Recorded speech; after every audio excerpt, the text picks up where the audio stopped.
Bonjour, je me présente Oriane, psychologue clinicienne, praticienne EMDR et thérapeute familiale. Avant d'arriver en Dordogne, j'ai travaillé en région parisienne auprès d'assistantes maternelles dans le cadre de leur formation, dans un club de prévention spécialisé dans les Yvelines et dans un foyer de protection de l'enfance dans les Yvelines aussi.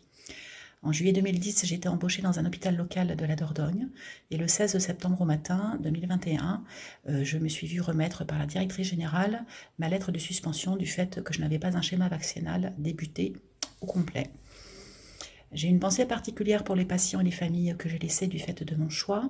J'ai une pensée particulière aussi pour certaines de mes collègues qui se sont fait vacciner contraintes par peur de se retrouver dans une grande précarité financière et pour certaines de perdre leur titre. Aujourd'hui, je suis toujours suspendue de l'hôpital, mais j'ai eu la chance de pouvoir rebondir en tant que thérapeute ayant déjà commencé cette activité à côté, pour pouvoir faire face à cette perte sèche de salaire.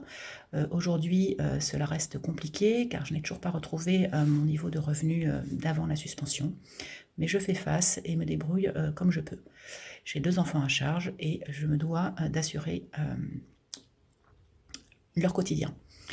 En ce qui concerne l'obligation vaccinale, je préfère en fait pouvoir choisir de manière libre et éclairée en fait ce que j'ingère ou ce que l'on m'injecte dans mon corps.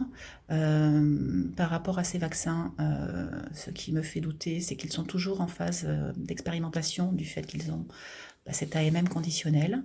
Et par ailleurs, il existe des traitements qui traitent le Covid. Et j'en ai eu le témoignage du fait du médecin avec lequel je travaillais dans l'unité de soins longue durée, qui a traité, soigné des personnes avec des pathologies multiples, donc vulnérables, et dont aucune n'a dû partir en soins intensifs ou en réanimation, et dont aucune n'est décédée. Et nous avons eu très peu de cas du fait que l'équipe soignante avait, j'irais, en tête de tous les gestes barrières et les précautions nécessaires.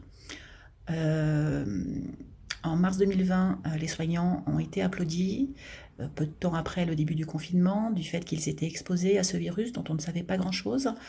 Certains soignants avaient la peur au ventre de venir.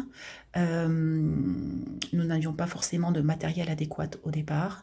Ensuite, il nous a été demandé de venir travailler, même en ayant le Covid positif, asymptomatique évidemment.